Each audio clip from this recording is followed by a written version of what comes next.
Okay, it is 10 o'clock on the west coast of the United States, and it is 0500 GMT. This is the fast food, junk food podcast and extravaganza for the night of May the 2nd, 2015. Thank you very much for being here and watching our lovely little dog and pony show. Still trying to get my co-host to join the podcast here. It's been kind of a weird night with the software. But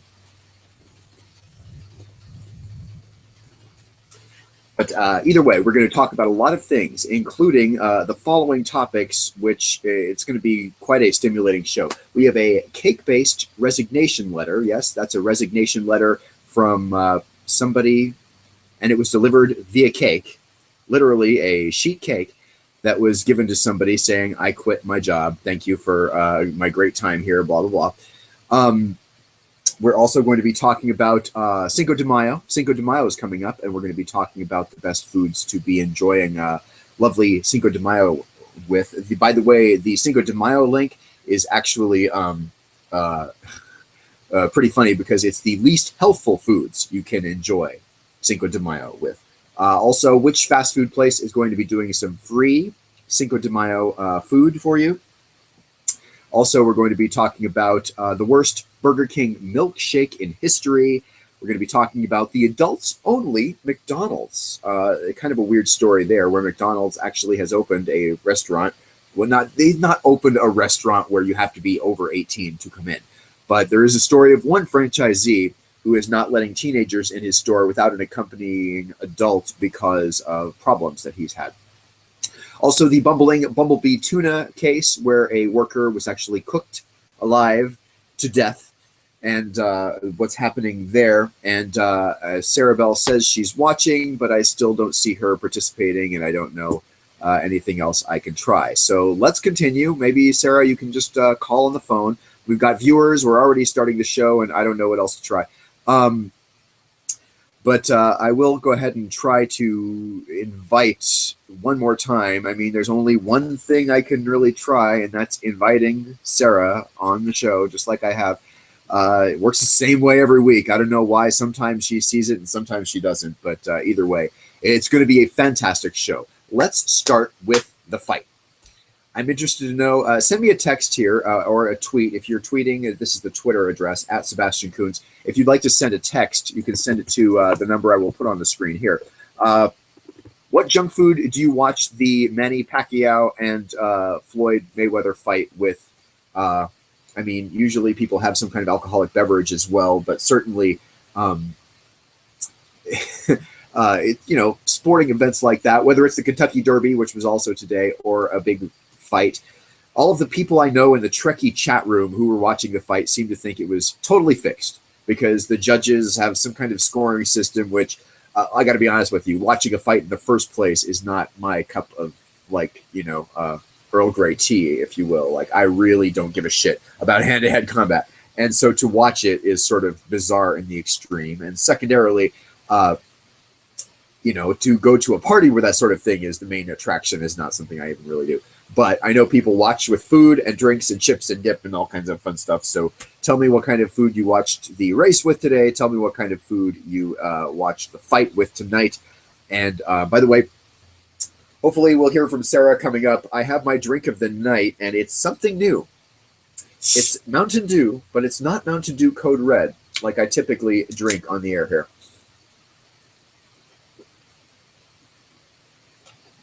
This is one of the new varieties. It's called Sangrita Blast. I believe we talked about it just a couple of shows ago. Sarah Bell, my co-host, was actually the one who introduced me to it and told me about it. It has a distinctly different flavor right off the top than the Mountain Dew Code Red. The Mountain Dew Code Red is known for being extremely, extremely sweet. Just like insanely sweet. That's why I like it, was because good old high fructose corn syrup to the rescue. Now, it's not like this doesn't have high fructose corn syrup. It's ingredient number 2, in fact. I'm amazed at the variation of flavors that Mountain Dew can get with different concentrations of citric acid, which is the thing your dentist hates about sodas like this, and high fructose corn syrup, and I guess other flavoring as well. but essentially it's the high fructose corn syrup that gives it the sweetness and the citric acid that gives it the tartness. And there's only so many ways you can adjust that, I feel like. What does this taste like? If you've ever had Jamaica, it tastes a bit like that. Jamaica is sort of the hibiscus flower tea drink that they make in Mexico. If you've ever had legit Mexican food, it's really the good stuff. Like it's this very kind of thick, it's literally tea made from hibiscus flowers, and it's really good. It can be really good. I take that back. There's two, you know how there's lemonade and there's country time lemonade flavored drink mix? Yes. Well, there is Jamaica and then there's Kool-Aid Jamaica. You know what I'm saying? There's actual tea made from hibiscus flowers, and then there's the Kool-Aid variety of that. And this kind of tastes like the Kool-Aid variety of Jamaica. It's called Sangrita Blast. It doesn't taste, I don't know what sangria even tastes like, so what the fuck am I saying? It doesn't taste like sangria. I don't know. It's slightly different, slightly less sweet. Not bad. I would have it again. It has that kind of darker, you know, it's almost a magenta in color as opposed to the bright crimson red of the Code Red that I drink so frequently, and actually have my previous can of it right here that I just finished while watching the Mayweather-Pacquiao fight. Now, Trekkies in the Trekkie chat room, I have you open here. I don't know. You'll have to tell me who did. Was it officially? Oh, wait. Looks like we have an incoming voice call. I know who that's going to be. It is going to be my co-host in the broadcast here. Her name is Sarah Bell. She's joining us via phone because I don't know how else for her to join us this broadcast. How the heck are you, Sarah Bell? I'm doing well, darling. Yeah, the only thing I can think of is this Google Hangout thing that happened is that screenshot I sent you of an right versus watch. And well, I don't know anything about that. Let's just talk about the show. You were telling me I was actually describing my drink of the night, and I'm having the Sangrita Blast, which is something you told us about. What have you had this?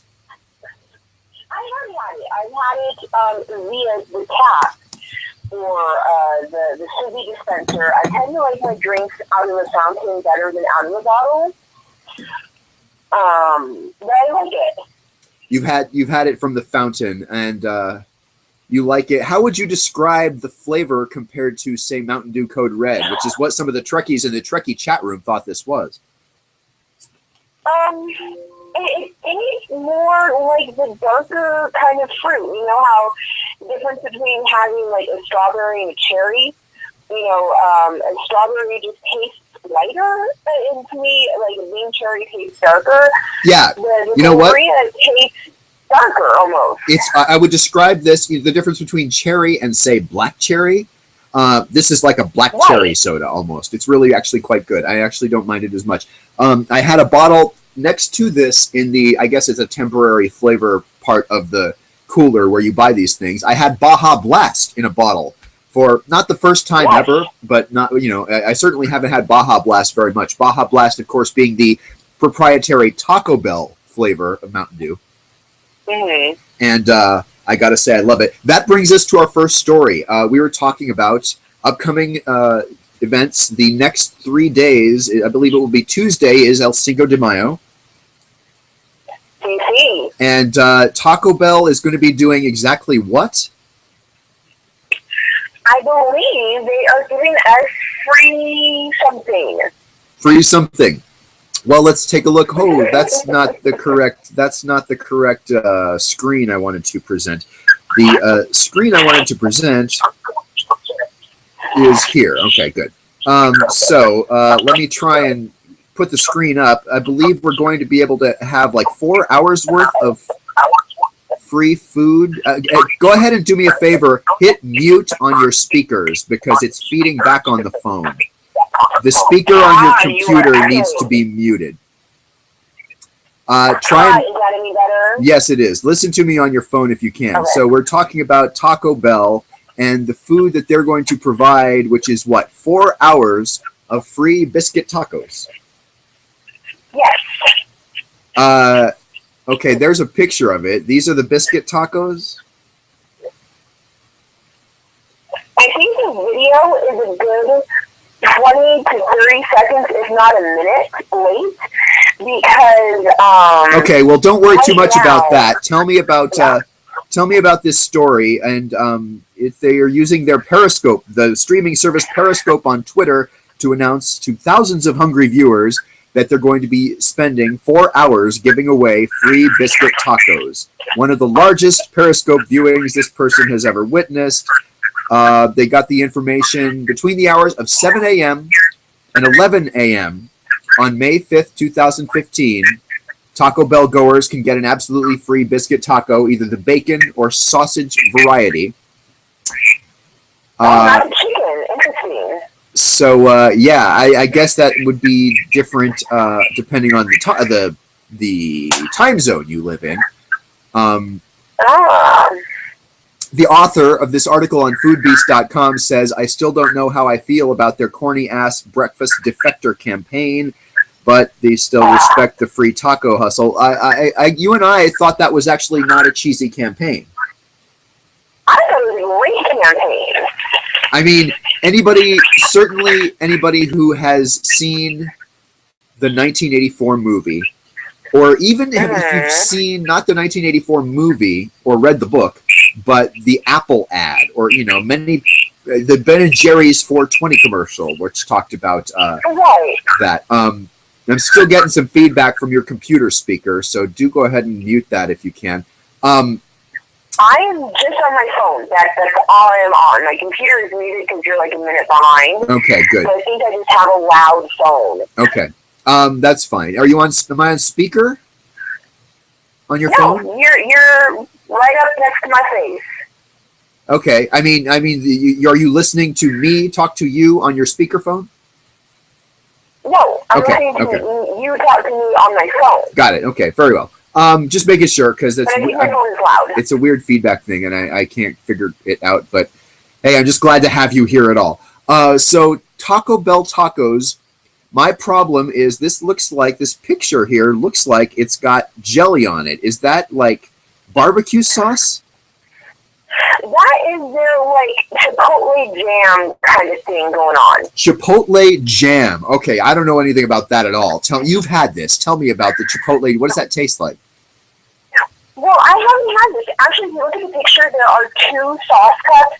Obviously the white sauce cup behind the red sauce cup is where I had, which is just normal gravy. Normal. And if you know me, I can't handle anything spicy. So I had the chicken taco with gravy, not the chicken taco with the Chipotle stuff. And this is a breakfast thing? Mm-hmm. And it's basically just a chicken tender inside of a biscuit. And the tender is breaded in corn tortilla crumbs instead of traditional chicken tender breading. I gotta say, the more and more I hear about this, the less and less I like the sound of it. You said you liked it. I did like it. It was a good, little cheap breakfast sort of item. Huh. I have not tried the breakfast taco with the breakfast biscuit taco with the scrambled eggs and bacon though. Okay, that's what I would like to know how it is, because if that taco is in any way sweet, in other words, if it's anything like a McGriddle or any kind of that sweet and salty combined bullshit, I would like to throw it in the face of the nearest Taco Bell worker. Because obviously sweet I would say the biscuit is not sweet. It's not a sweet thing. Yeah, you've said that. I sometimes think that's true, and sometimes I don't.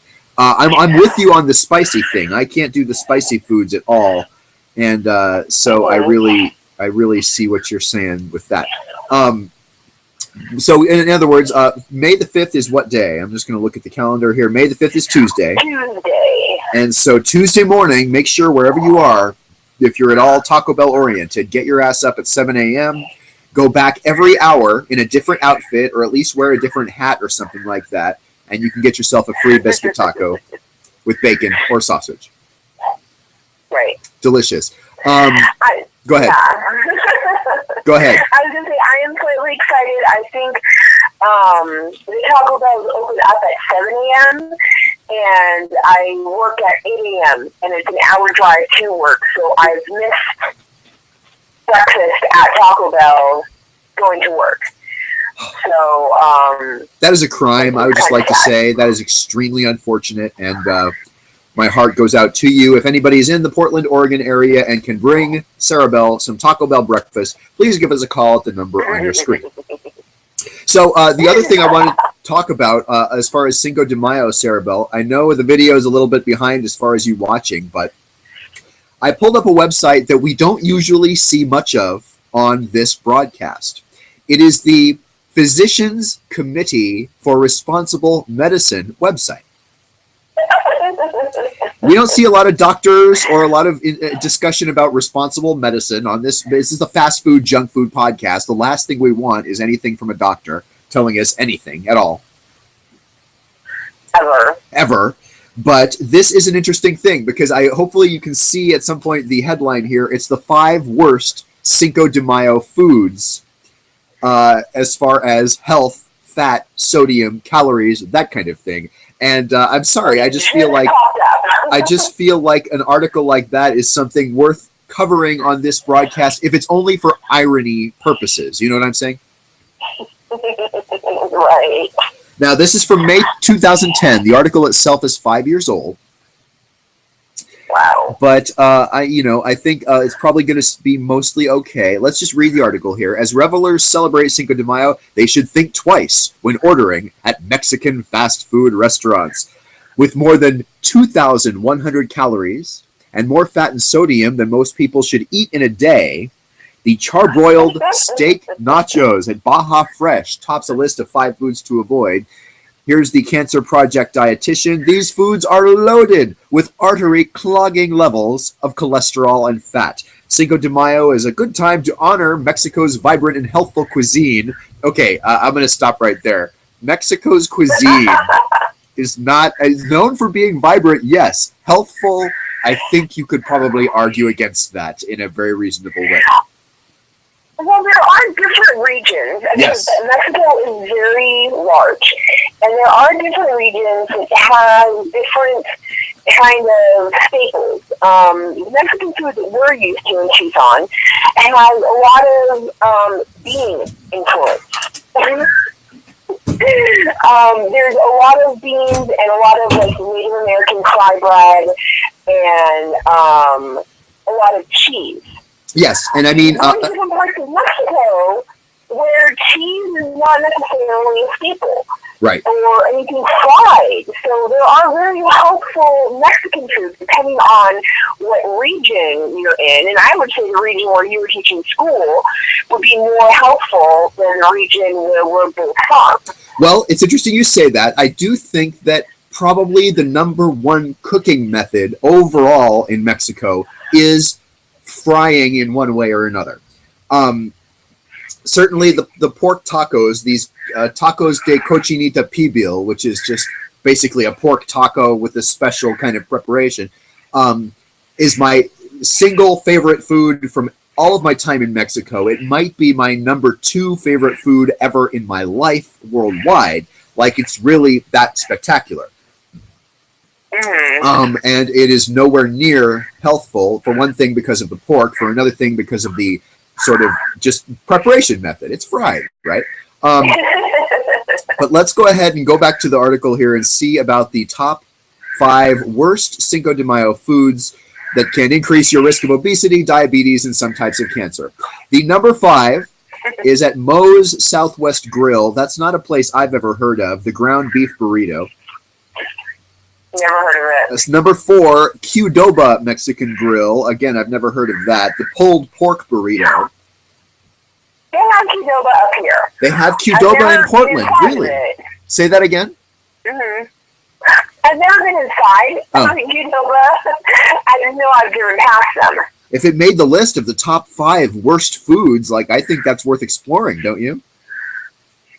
Probably. I like my worst food. And I will say this, the pulled pork burrito, that sounds substantially close to the taco was of pork that I was talking about from my my home away from home when I lived in Mexico for that year. It was the state of Tabasco.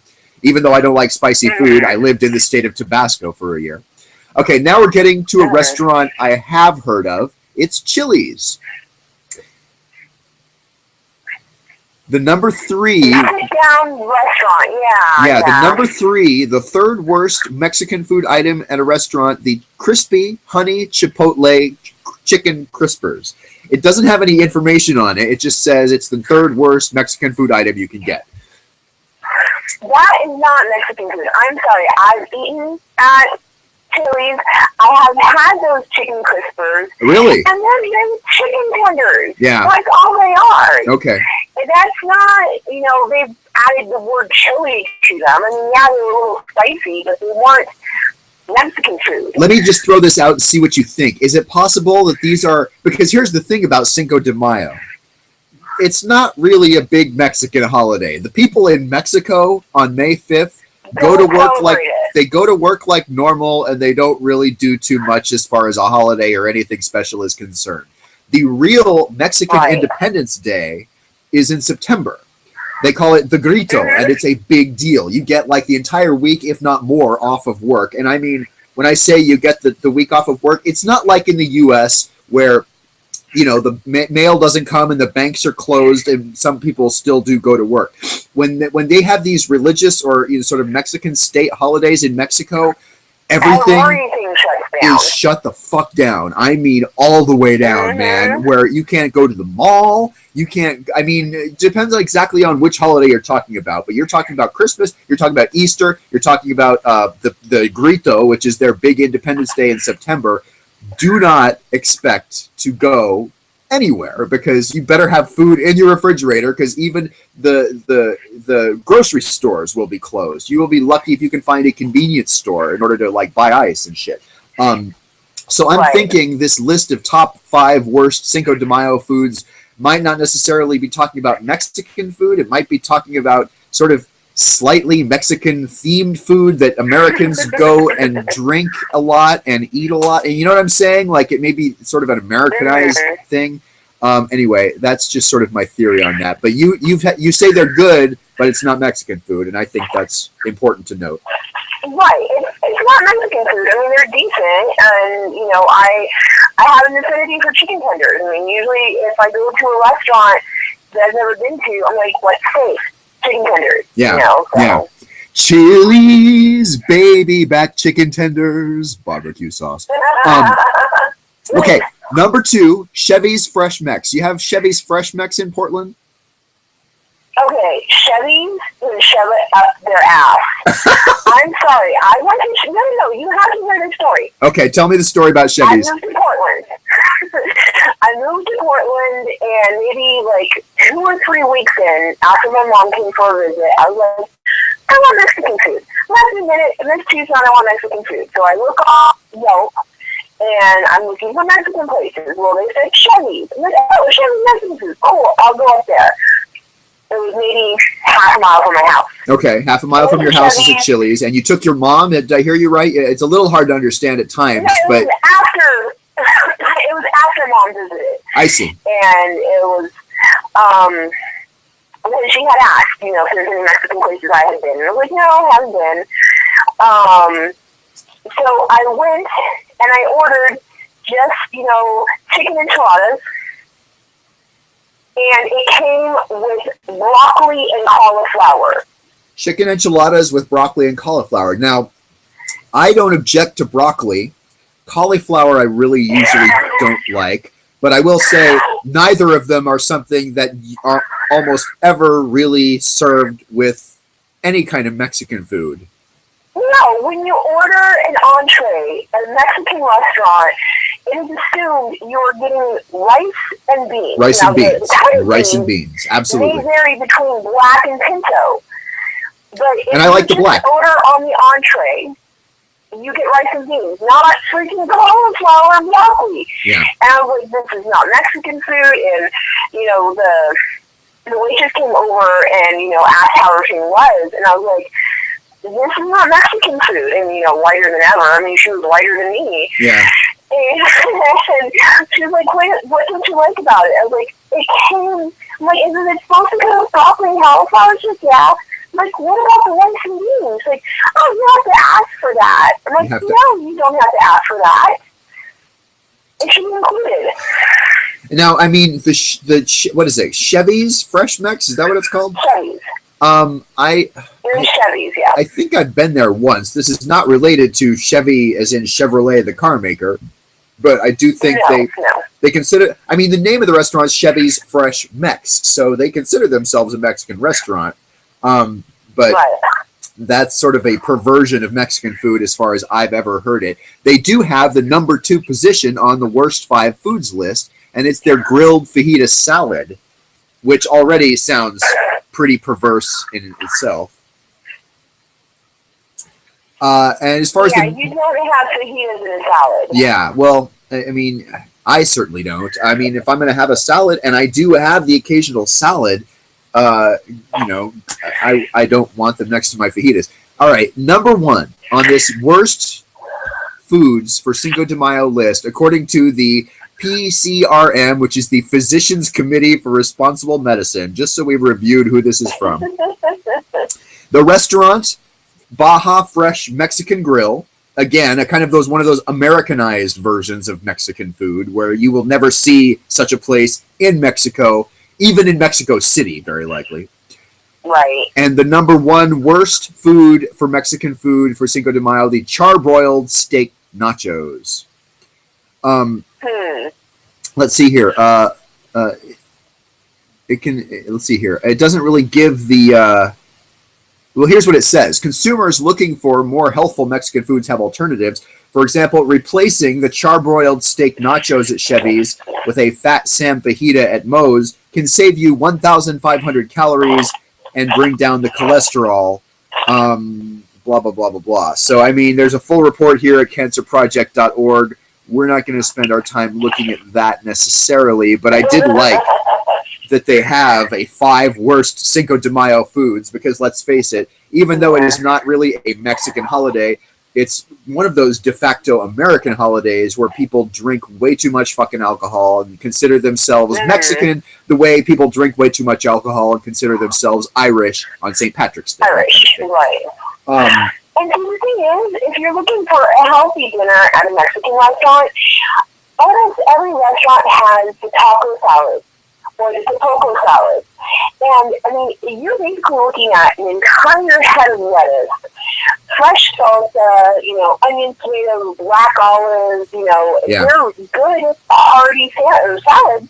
Just don't eat the fried tortilla bread bowl that it comes in, or ask for it without the giant fried tortilla. Yeah. I mean, a lot of Mexican food is helpful if you get rid of the beans and the cheese, or, you know, the rice and the, you know, you got to make your choices. Yeah, for sure. Let me switch gears a little bit on you here. Did you ever go to McDonald's as a kid without your parents? As a teenager, I would say we went to McDonald's in the mall, you know, right next to Sears, there was a McDonald's, and, you know, once I got my driver's license, I would go to McDonald's by myself, but as a child, I was generally with my parents. As a child, you were generally with your parents. I think it's safe to say, for the most part, I mean, I think a lot of people link McDonald's with childhood. It was certainly a place we went to as an occasional treat when I was a kid. We would go to McDonald's and we'd play in the play area. That was one of the big draws of playing at McDonald's, was playing in the play area, right? Mm-hmm. And of course, the Happy Meal is one of the, like, sort of constitutional things about McDonald's. Little hamburger, little thing of fries, a little toy. You know, it's like one of the great things about McDonald's, obviously. So going to McDonald's as a kid is kind of a staple of Americana, in the way that I often say I don't like staples of Americana. Oh, it's always been some way, so it should always be some way. I don't subscribe to that. Last week here we talked about some kind of large closure of of McDonald's restaurants. Like some hundreds and hundreds of McDonald's restaurants around the country are going to be shutting down in the next year because of underperforming numbers. Well, we take you now to a McDonald's in, oh, let's see which state this is. It is in Pennsylvania. Yes, it's in Altoona, Altoona. Altoona, Pennsylvania. This from HuffingtonPost.com.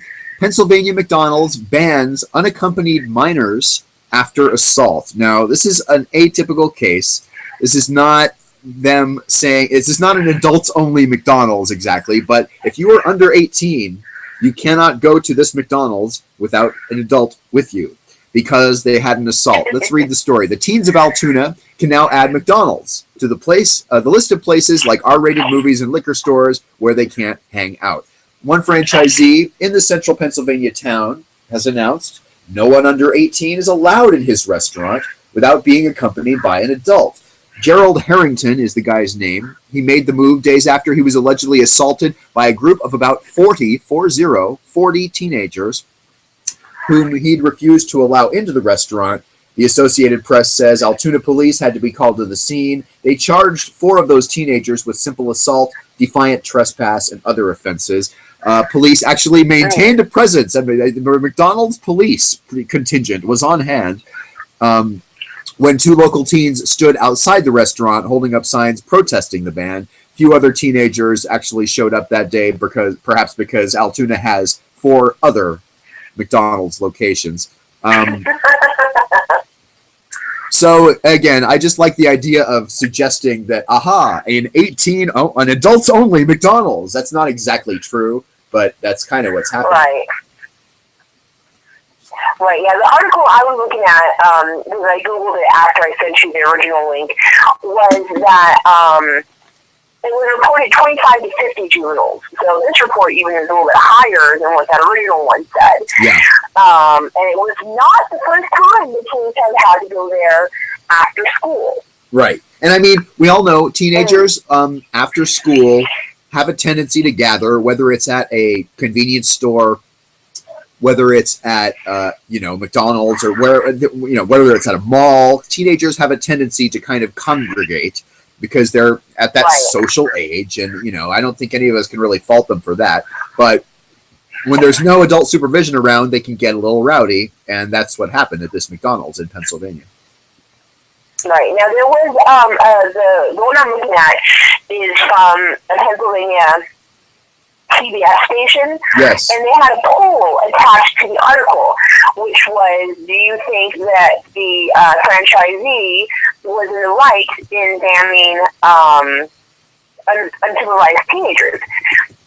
93.41% of people who have done the voting on this poll have said yes, the franchisee is completely in the right for banning youth. How many percent? 93.41. Okay, 93% said that the McDonald's was in the right? Right, okay. Yeah, correct. I'm just pulling up that story. Whopping 6.59% think that no, they shouldn't ban unsupervised teens. I see. Let's look at the results here. Oh, yes, 93% say it's a good idea for the McDonald's to ban the unruly kids. 6.5% say no. And there's even 2 comments here. Oh, what could those comments possibly say?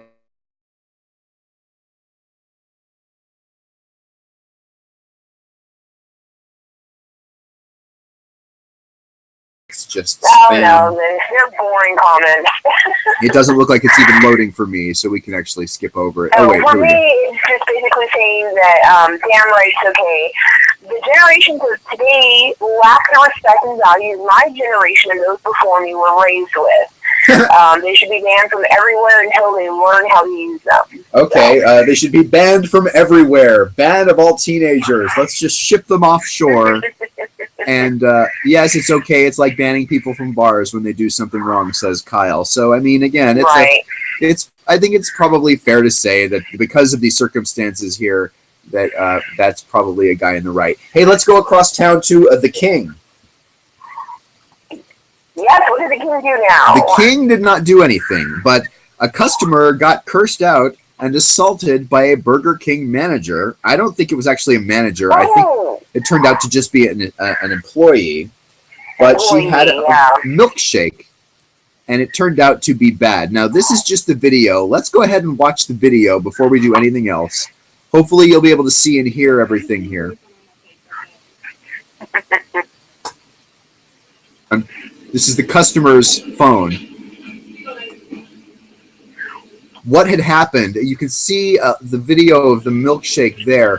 The milkshake apparently was not a milkshake.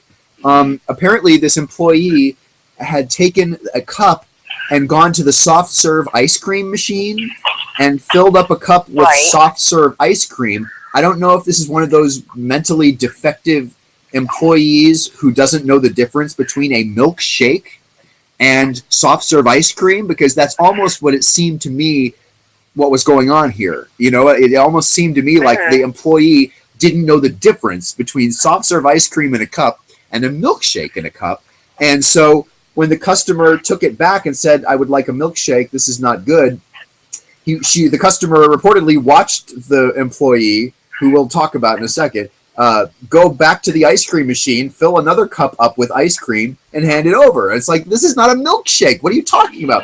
We'll watch the video here, because it turned ugly. That's the thing that we're getting to here. It got really bad. It got very ugly.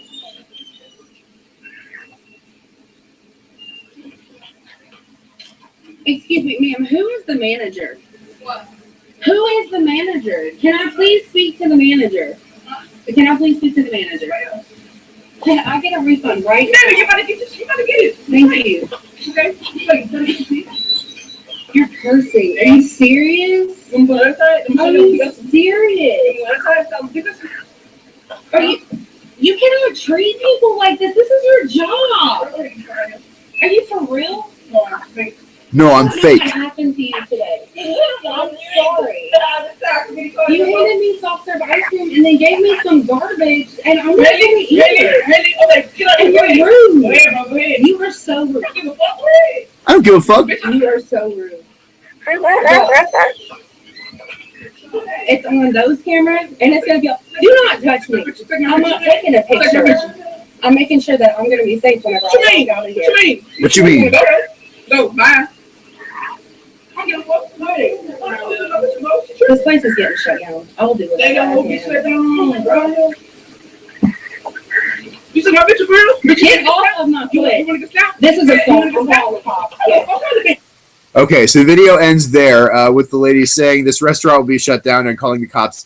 I'm going to try and actually find the text. There was actually text of the burger. This happened in April, so it's about a month old. Burger King assault.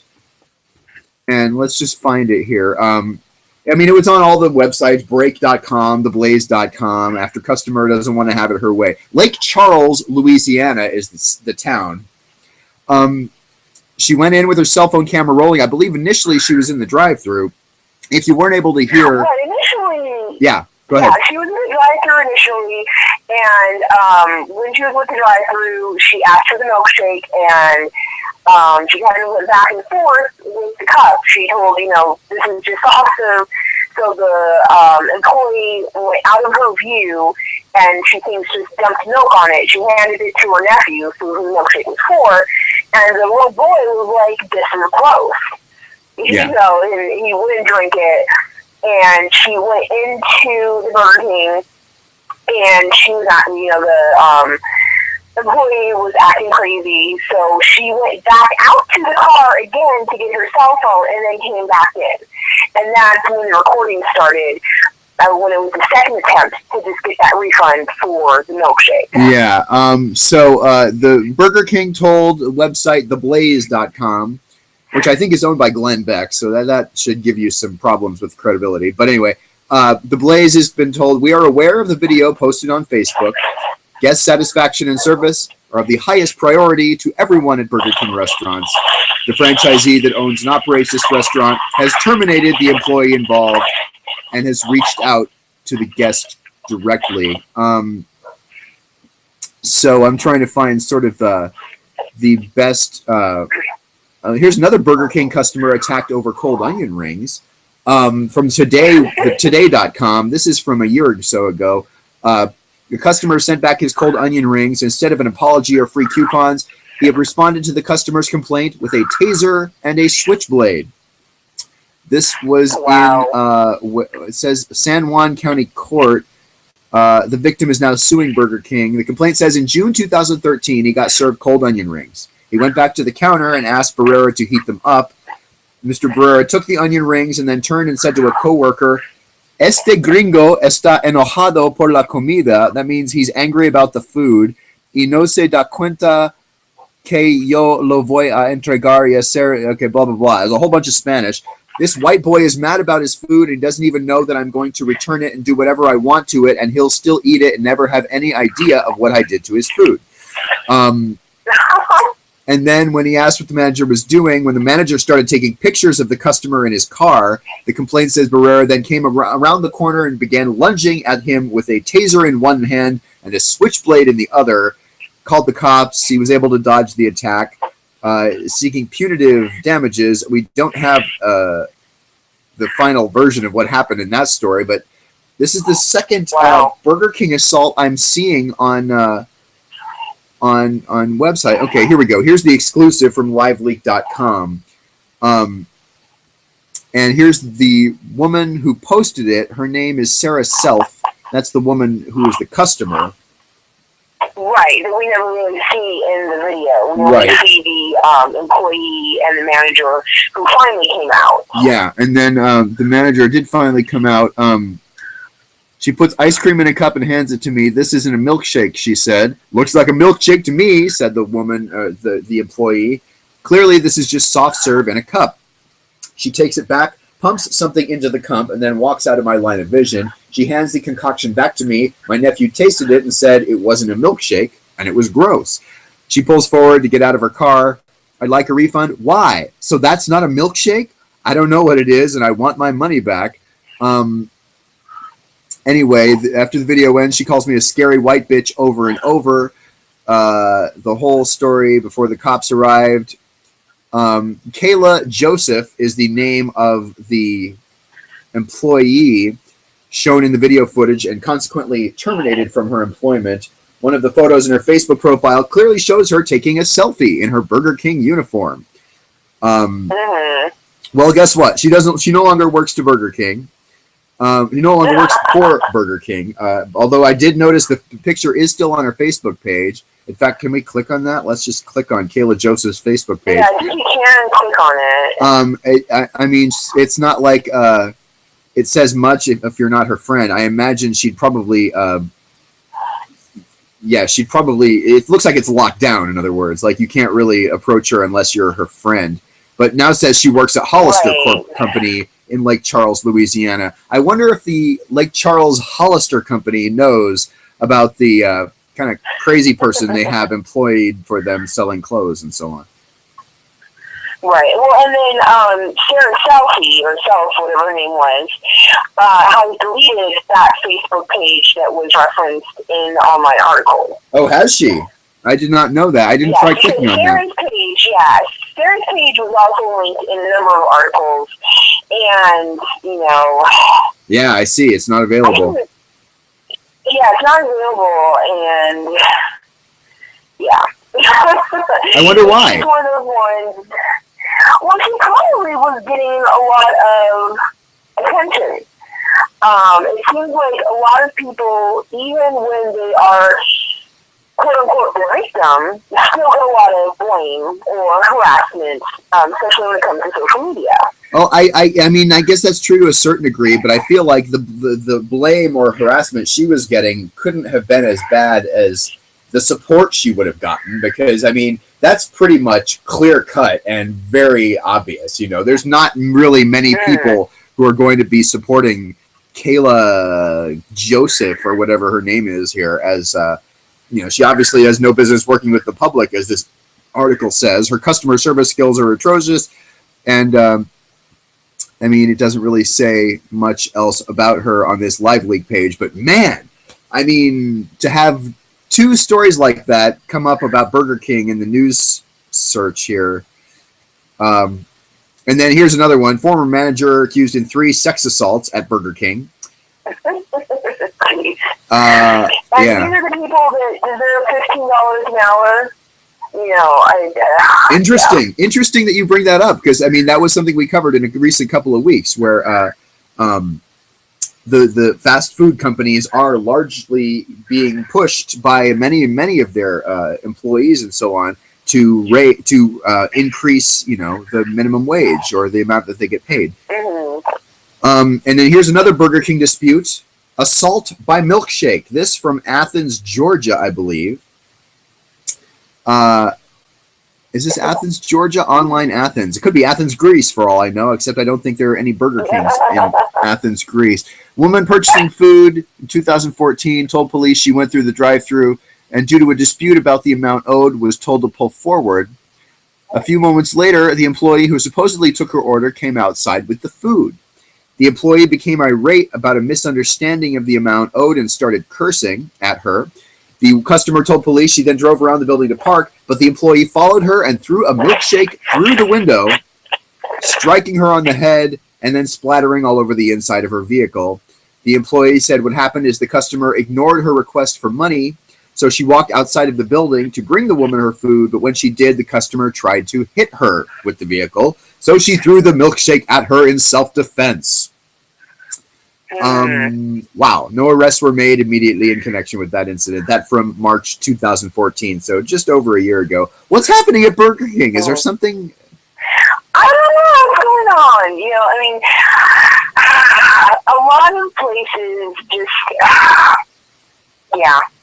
I having gone back to the workforce recently, because before I was teaching English to my Korean students via the phone, and now I'm back in the workforce and going out in public more.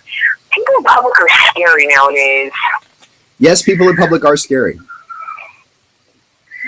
As a person in public, I kind of like, you know, staying at home and not having to deal with the world. Yes, people in public are most certainly scary. I'm trying to see what other things. You sent me a picture this week from imgur.com that I believe you said you found on Reddit. Is that correct? Yeah, I actually saw it on Imager first, and then I followed who posted it back to the Reddit account.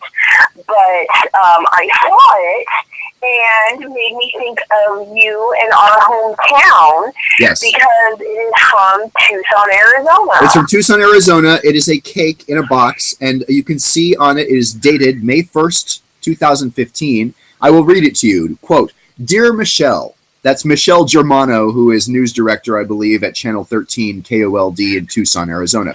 "Dear Michelle, please accept this cake as formal and delicious notice of my resignation from the position of newscast director at KOLD News 13. My last day of employment will be Friday, May 22nd. I will miss KOLD and all the incredible people I've been fortunate enough to work with over the past 4 years. I cannot thank you enough for all the opportunities and experiences you've given me during my time here. I appreciate your understanding. I wish you all the very best. If there's anything I can do to help with the transition during my last few weeks here, please don't hesitate to ask. Sincerely, Mark Herman." And it's actually signed. This cake is actually signed with, I guess, icing. I don't know what it's signed at, but that's... It's actually one of the photo cakes where you can send in a picture and it just basically prints out on a sugar piece of paper. Yeah, so anything you can have on a piece of paper printed out can be put on a cake. On a cake, yes. And I mean... there are...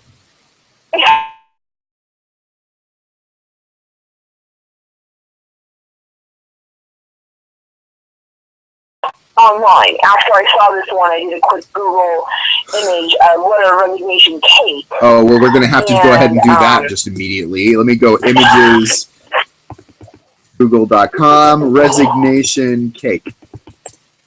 Yeah, so there are a number of them. The one I think is the best one, and I'm not finding it immediately, was basically someone who was resigning. I think you've changed.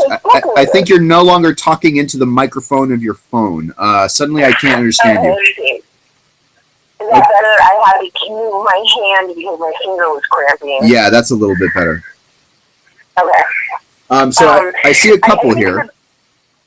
Yeah, there are a number of them, but I think the best one that I saw was that they were resigning to start their own cake business or take over their father's cake business, which I thought was just great. Yeah, I don't know if that's this one. I guess there's another one where this one looks like it's hand ice. This is not a photo cake. This one looks like it's actually hand ice. Here's a longer one from the Boston Herald. I don't know if this picture is going to maybe improve in resolution or not. I was kind of hoping it would. You can't really quite read that one, sadly. But, I mean, yeah, this resignation cake thing, it makes me totally wish I had thought of this. Oh, here's a really funny one. I don't know if you can see it live here or not, but here's one that literally in icing reads, "Fuck this shit, I quit." That is spectacular. Yes, but I still think the KOLD one was really good because it's the crispest, Most crisp. Most crisp, yeah. It's the best looking one. Basically. Yeah, I mean, it is. I mean, this one that is hand iced looks very, very well done. But the one that is obviously the previous one that was from KOLD here, it literally looks like it was typed. Like it looks like a laser printed cake. Like it's brilliant. And I just think that's really fucking hilarious. And God, it makes me jealous that I have not been able to quit a job in my career via cake. Right. Let's move to something a little less cheerful, shall we? Oh no! I mean, it's actually cheerful, but it's actually kind of gross. It's not cheerful. What am I saying? It is amusing in a dark way.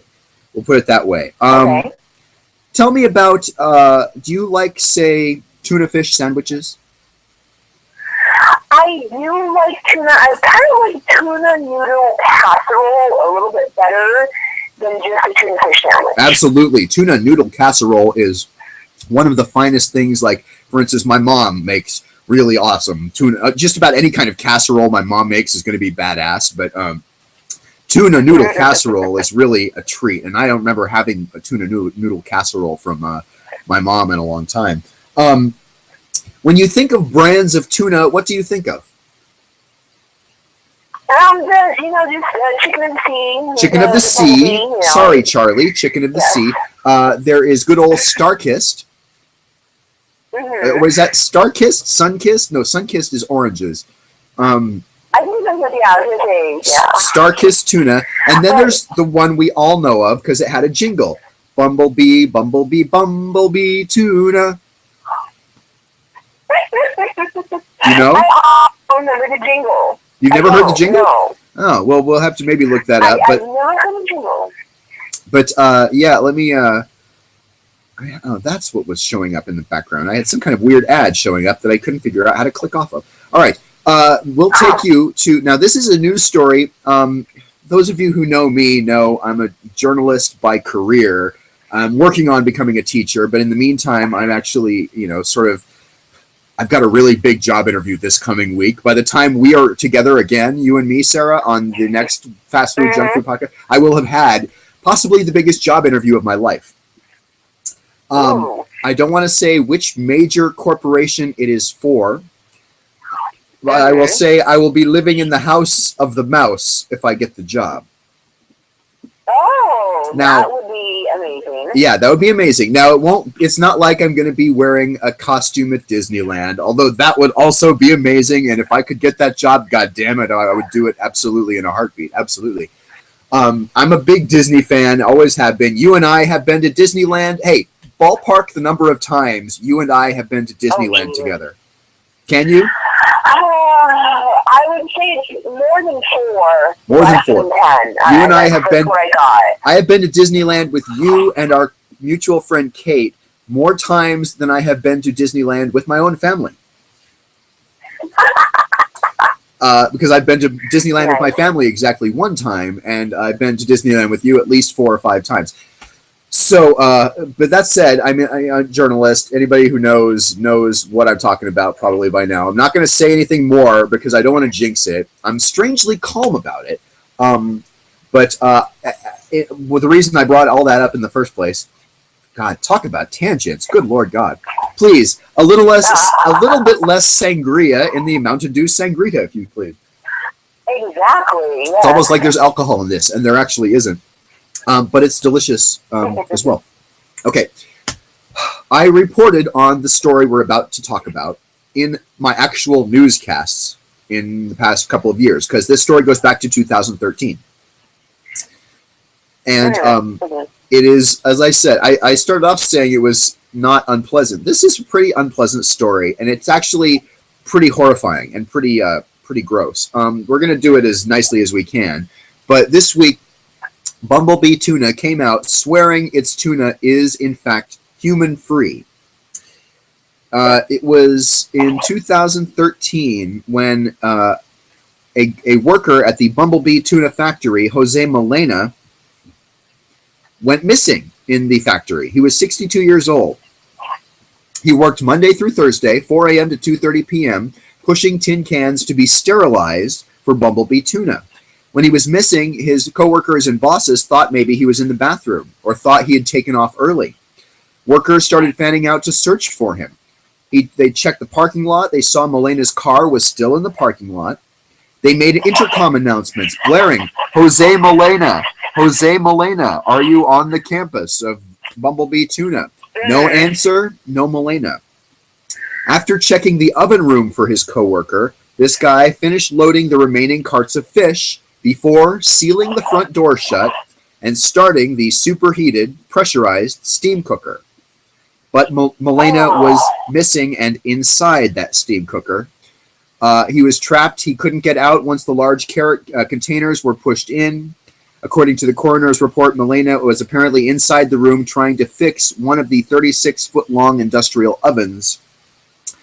After they couldn't find him, they opened the oven door. They found him lying dead on the concrete next to his hard hat. He had been essentially cooked in 270-degree heat for 2 hours, alongside 12,000 pounds of tuna fish.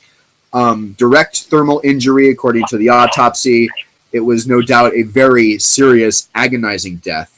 Once he saw his friend inside the heating tube, he immediately fled the scene, according to the police report. He was not interviewed by police. Now, two of his former teammates... This happened in Santa Fe Springs, California.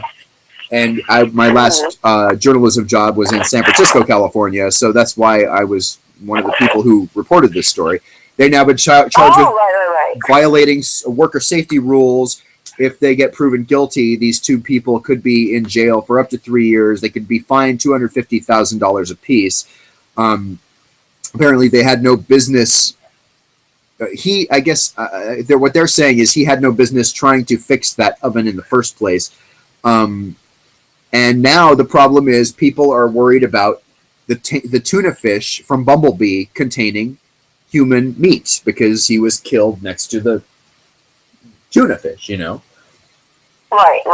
I mean, obviously the tuna was destroyed. I mean, it's pretty clear that the California Department of Public Health confirmed the fish was not on store shelves in any way, shape, or form. They did not repurpose any of the tuna, salmon, or sardines. The product was not compromised, but it was all discarded. And then when asked further, the company refused to comment. They're facing a $1.5 million fine from Cal OSHA. That's the worker safety people. Right.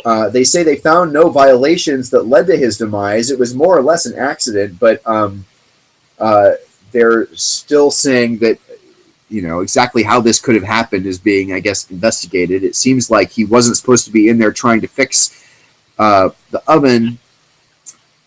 And I'm just kind of continuing to read the story. But, I mean, that's... Okay, here we go. According to multiple reports, he was attempting to rig a broken steel chain belonging to one of the pressure cooker ovens. Molina had no business trying to do maintenance. The chains running underneath the ovens get yanked open by a worker who would be manning a forklift. That worker pulls out the containers of tins filled with sterilized fish. Once the batch is complete, the ovens are emptied by resetting the chain and switching out the containers with more seafood. So he was trying to fix one of the chains. According to Cal OSHA, the equipment was broken because of neglect. They're saying Bumblebee Tuna didn't do the proper maintenance and adjustments in order to keep those ovens safe. They say it exposed many employees to many safety hazards for many years.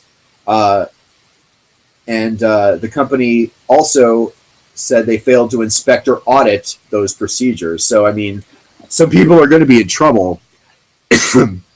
But that's a pretty terrifying story, don't you think? Yeah, and I mean, it would have been the worst 10 minutes of his life, because I was just doing research while you were talking, and I mean, actually probably been 10 minutes, that the human body can actually withstand some pretty hot temperatures. Yeah. But eventually it's just, that's it. So it's not like he was alive for 2 hours. No. Once it hit over 180 degrees, he would have only lasted about 5 minutes. I mean, think about it. We hear stories, certainly in the warmer states like Southern California, Arizona, Nevada, and so on, where kids and or pets get locked in cars in parking lots, right? Where it's 115 degrees outside, and the temperature inside a car can easily hit 200 degrees. Like, I mean, it's actually way hotter than the human body is able to, withstand for any kind of proper length of time. So when that happens, it's an excruciating, torturous death. And it's just, I mean, I feel my heart goes out to a dog when the dog dies this way.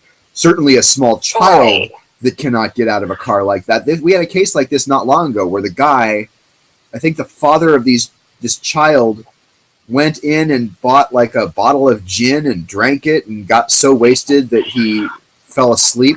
Oh, jeez.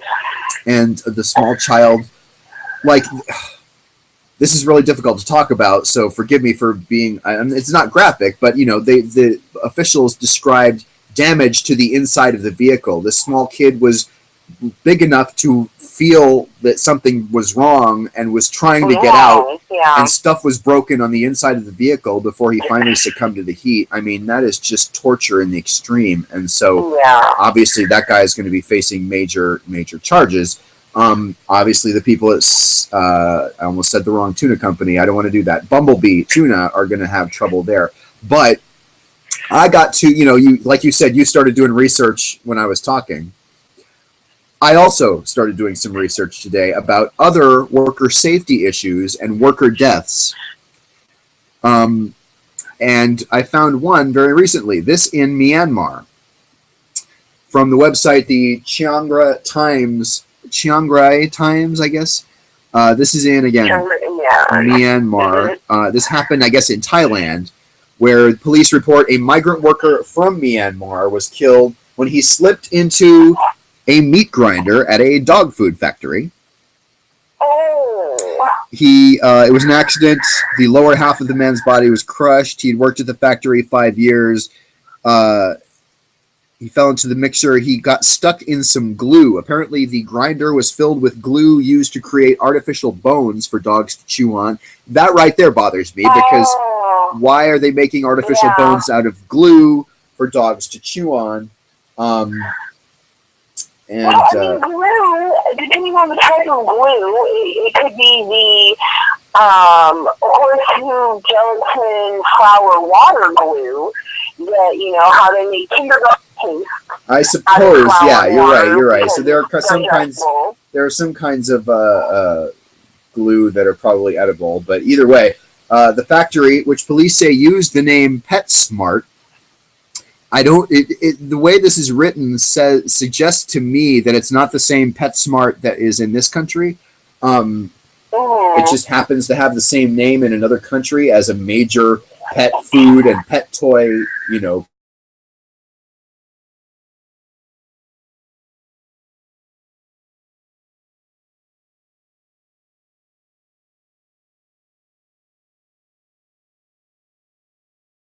employers in industries where they don't have good safety standards.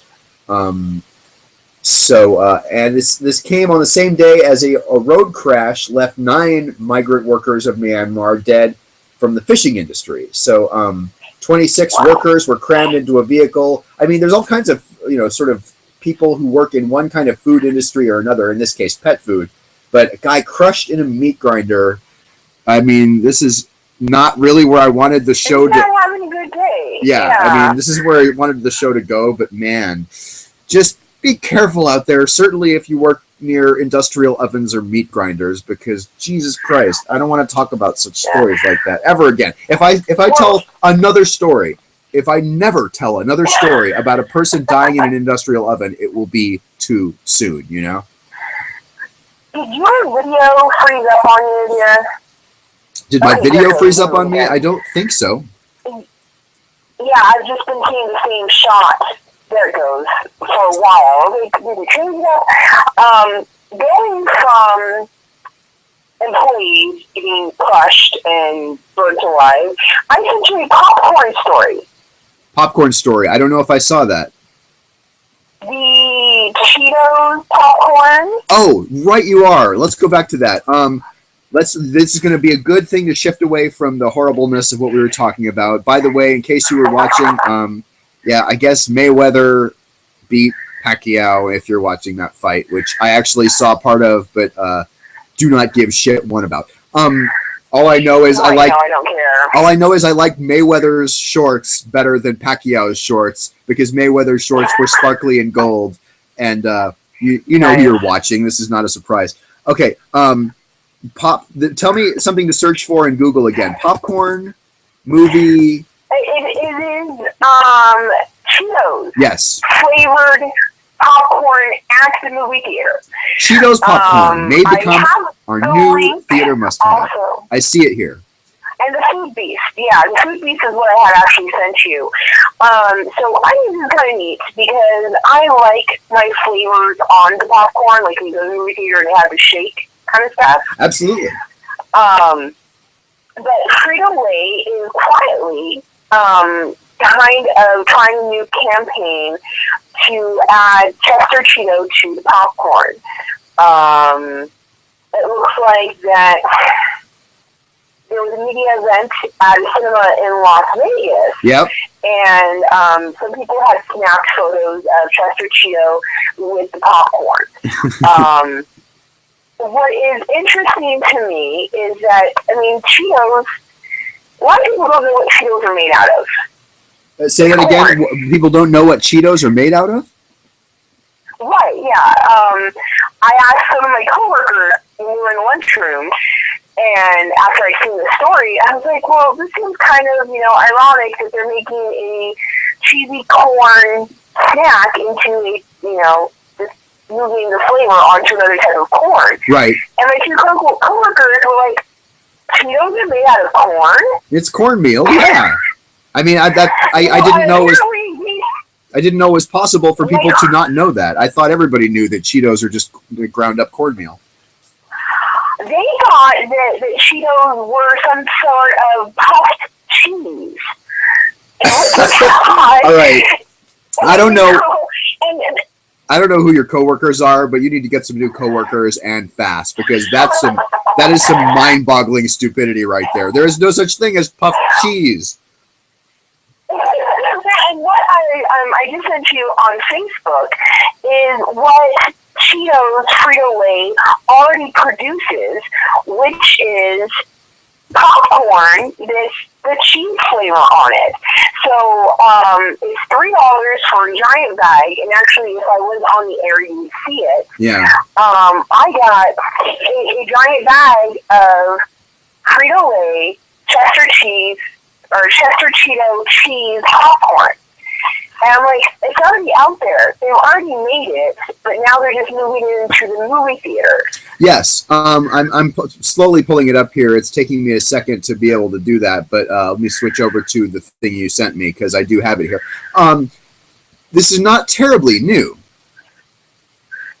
No. The snack that you can buy in the store, the popcorn that's the Cheeto flavor, not new. Right. In fact, I mean, having it at movie theaters is new. I guess. I mean, in a way, Chester's popcorn with cheesy flavoring on it is new if you compare it to how long Cheetos cheese snacks have been around. Cheetos have been around for many years, practically my entire life. Cheesy popcorn from this company much sooner. Now, I will say this. I haven't been to the movies a lot. I think the last time I was at the movies was when you were here in town, which puts it at least 3 months ago. Right. But for at least a couple of years now, and certainly every time I went to the movies when I lived in Mexico last year, I would get the little sort of single-serve shaky shaker thing of cheese to put on your buttered popcorn, because I found the one thing that makes buttered salted popcorn better is a dusting of cheesy cheesiness. Now, the only thing I don't like, whether it's Cheetos or whether it's Chester's popcorn or whether it's movie theater popcorn with cheesy flavoring on it, I've often said, gay Seabass doesn't like getting dirty, right? I'm all about sex, drugs, and rock and roll, but I do not want to get dirty. So when it comes to movies and popcorn, white cheddar. Please say it with me, friends. Please contact your congressman and tell them white cheddar, not orange cheddar flavoring for Cheetos, for cheesy popcorn, for movie theater popcorn. I'm serious. Call your congressman today. White cheddar. Yes, white cheddar. Well, I mean, think about it. Who wants, and they have it. It's not like it's a weird concept. It's not like it's unheard of.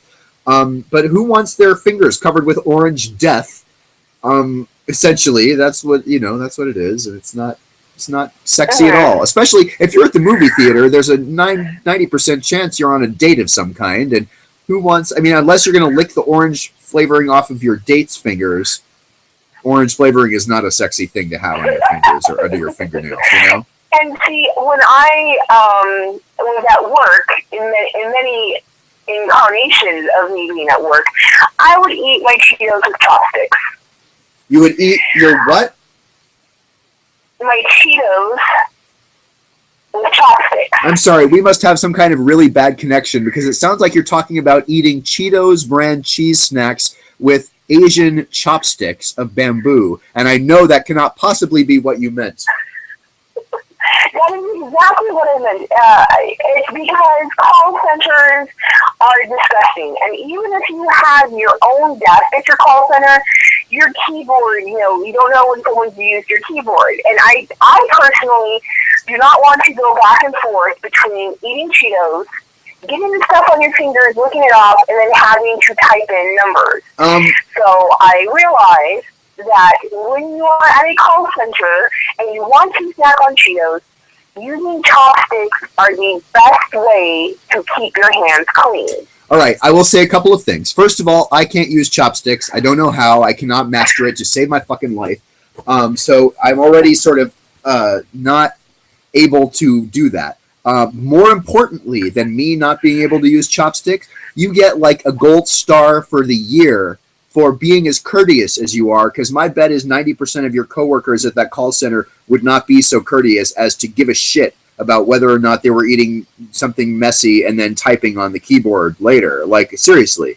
That is both a courtesy thing for other people who are in your area and, probably a very clean way to do it, actually. I bet it looks funny as hell. It looks weird, and I get a lot of strange looks, but, because my desk used to be at the end of the row, and I used to have, people come by constantly, and I would have little bowls of, like, Cheetos and gummy bears, and then I would have my chopsticks in my little resting place for my chopsticks, and it'd kind of be like, what's going on? Please tell me that's separate snack time. You're not eating Cheetos mixed with gummy bears, are you?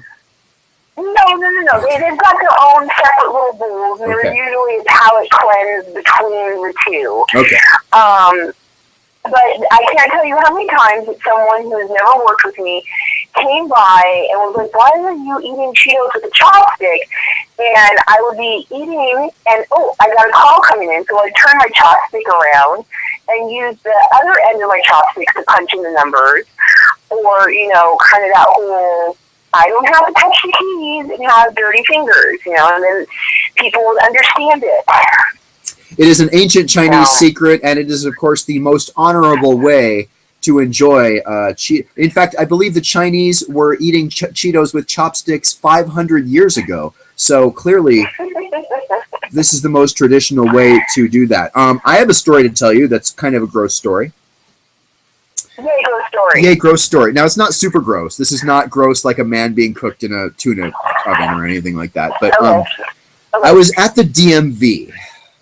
Nobody likes going to the DMV. Dude, nobody likes going to the DMV. DMV is pretty much a torture thing no matter what. Now, you know how they have a large line, like almost a Disneyland style set of fencing that you kind of serpentine around as you're in line to get checked in so you can do whatever you have to do. Some people are going for their car registration. Some people are going for their driver's license photos. Some people are there to take a test. Everybody has a different, but you're all in the same line initially to get seen and checked out.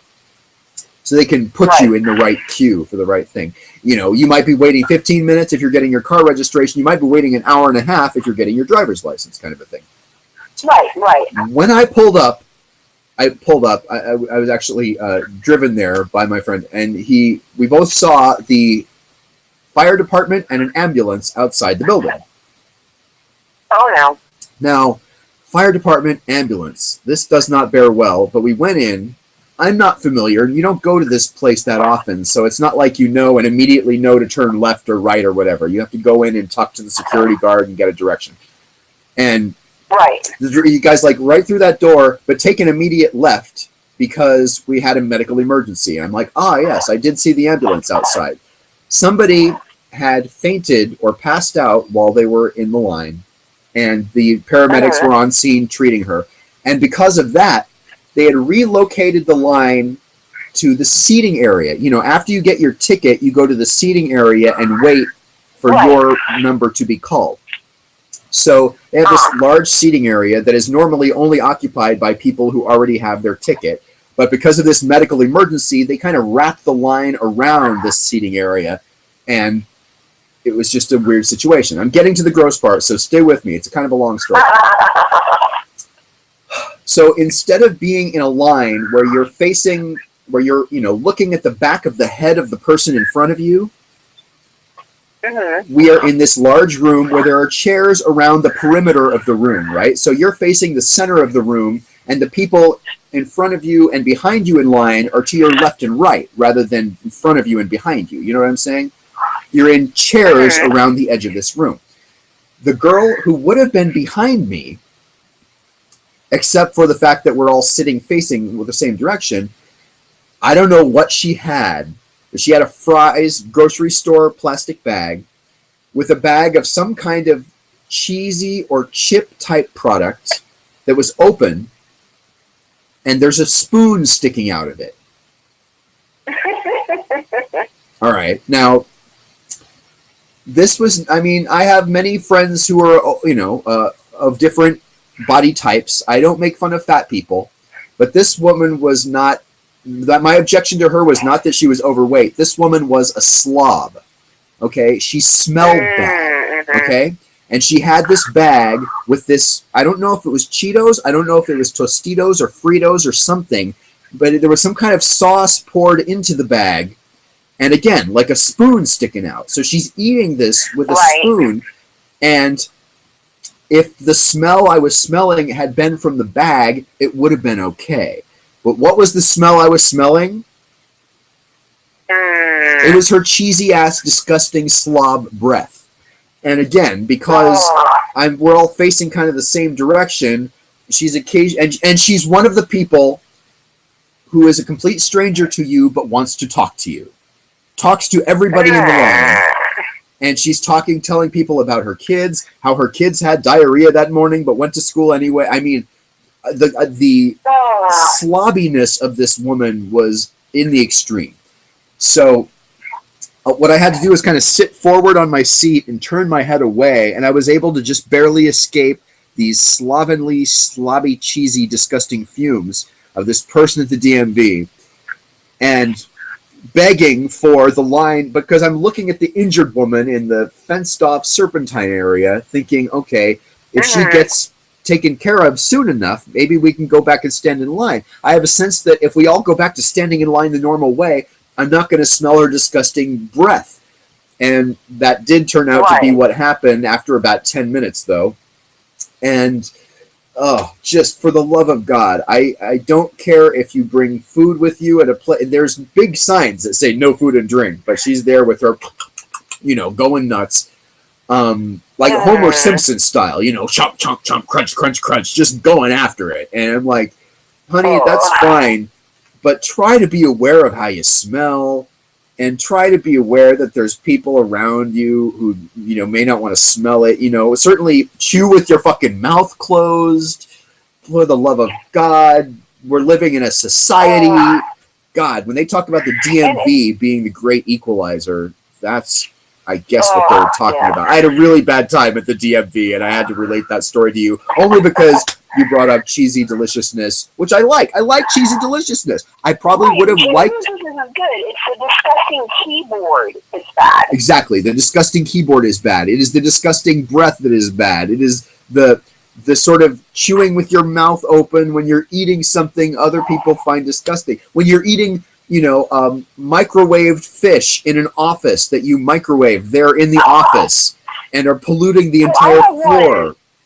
Yeah, I have one to tell you. Tell me.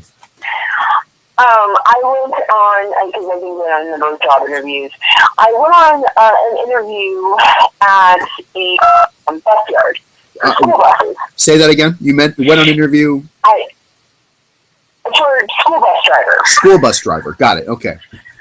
Which I've done before, and so waiting in the office, it's 10 o'clock is when my interview is, and that's when everyone comes back from their lunch, and a woman sits down next to me, because the office waiting area is just a bunch of, cafeteria type tables, and she proceeds to take out her lunch, and, packs of crackers, and some, look like ham kind of stuff, and then she opened up this container. Oh God! Please tell me it was not. Please tell me it was not Bumblebee Tuna with a side of human. It wasn't that. It was an entire head of garlic that had been roasted. Now, a lot of people do this. You put an entire head of garlic into the oven without taking off any of the papery layers and stuff. Put some olive oil on top of it, and you roast it at like 400 degrees for however long, and basically the little garlic bulb heads turn into kind of a buttery spread. So she's there at this desk, ripping apart her garlic head and squeezing out the little garlic nubs and spreading them on crackers. And just this pungent smell of roasted garlic was just, Yeah, I bet. And then she turns and starts talking to me. Oh, Jesus, with the fucking dragon breath. With dragon breath, and then she pulls out Italian salami. I was just going to say, the one thing, if there's anything in the world I know she didn't pull out, it was a packet of Certs, or any kind of breath freshener. And it was just one of those ones, and because she was kind of facing away from the people who were coming in the room, every time someone walked by her, they made that crinkled, I smell something horrible face. And they were just kind of looking around, and a couple people I made eye contact with, and it did that whole look at you, look at what you're supposed to look at, and look back at them, and people were doing double takes, and they're like, oh... Yeah. I mean, I don't know what we have to do, because here's the thing. People like that are clearly unaware that they're, like, in public, or they're being offensive. Like, I mean, I don't sense this is the same as the girl I was in front of in line at the DMV. This person was probably not a slob, but she obviously was somehow, maybe she was for all I know, but I mean, she obviously was somehow unaware. And if you said anything to her, she'd probably be like, what? This is delicious. You should try some. Have some, like it would probably be like that. Exactly. A couple of people who knew her came up and they're like, geez, Mary, what are you eating? Yeah. And she was so happy about this delicacy that she was eating and just the faces that people were giving her. Oh. Yeah, I mean, you know what? Sometimes I wish we all could be like Larry David and go, that's disgusting, and you need to take that outside immediately. And stop worrying about whether or not she's going to like you or be your friend. Unless she's the boss and can fire you, it's one of those situations where I would probably go ahead and cross the line into what she would consider offensive, but in fact, she doesn't understand she's the one being offensive in the first place. And holy mother of God, that was a good story. That was a very good story. And again, I like garlic, and I like cheesy, disgusting junk food. I like all of these foods. The foods in question are not the problem. It is the disregard for the people around you. It is the slobbiness, just being a slob in general, that is the real problem here. And if you're within the sound of my voice and you see someone doing that, just shoot them between the eyes with a pellet gun immediately. Write your congressman. That's also something you should do. Just write your congressman today about slobs in the DMV. Okay. That's kind of all I had. We're kind of at the end of our broadcast time here, but I wish we could have seen each other, but at least you're here on the phone with me, keeping me company. Yeah, I know. I don't know what the difference is on the hangouts between invited and shared. Because that's the difference. I don't know. I don't know either. We'll have to explore it. By the way, this is always the phone number. If you want to text, if you want to call, this is the number to call. Certainly, I'm here pretty much 5 nights a week. Monday night through Thursday night by myself. Every Saturday night with my good partner, Sarah Bell, connoisseur extraordinaire of fast food and junk food that she is, and that I am. Like I said, I don't know if I will be able to say much about my job interview by the time we're on together next Saturday, because I will have just had the interview and will be waiting to hear, So, and I probably won't want to say much more than I've already said. But please wish me luck. If you're out there, find something lucky and grab it for me.